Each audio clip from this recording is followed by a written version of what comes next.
All right, so today we're taking a deep dive into someone whose name you definitely know, Bill Gates. Yeah, Bill Gates. But how well do you really know Bill Gates? That's right. Everyone kind of knows him as the Microsoft guy, Right. but there's a lot more to his story. Yeah, for sure. You submitted his Wikipedia article, and it is extensive. Yeah, it's a long one. So there's a lot to unpack here, and we're going to try to do that. So yeah, we're going to dive deep. So let's start at the beginning with his early life. All right. Even as a kid, there are hints of, well, greatness. All right. I mean, congressional page at 12 years old. Yeah, that's pretty impressive, isn't it? Yeah, most 12-year-olds I knew were like playing video games. Right, exactly. Yeah. I mean, it really shows that even as a young kid, he had this ambition, this drive Yeah.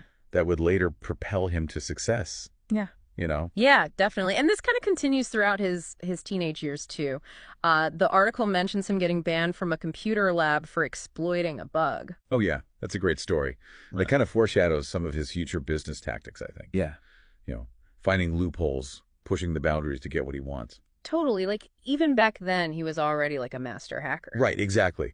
He was fascinated by technology, but also by how to bend it to his will in a way. Okay, so we've got this like brilliant kid, clearly pushing boundaries, but then he goes and gets almost perfect SAT scores. I mean, he was obviously incredibly intelligent. Yeah, and ends up at Harvard only to drop out. Yeah, that's a pretty big deal. Dropping out of Harvard, especially for someone like Bill Gates.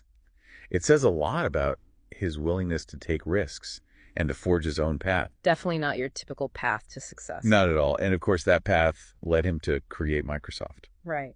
And that founding story is pretty wild. Did you know that they basically bluffed their way into that first meeting with Mites, the company that was making the Altair 8800? Yeah, they didn't actually have a working version of BASIC for the Altair yet, but they saw the opportunity. They pitched their vision, they landed the deal.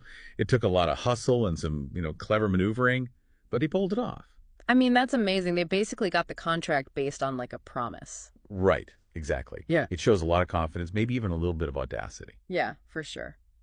And even back then, he was already thinking about software as a serious business. I mean, that open letter to hobbyists where he was basically calling them out for pirating his software. Yeah, that was a pretty revolutionary idea at the time, Mhm. Most people saw software as something you shared freely.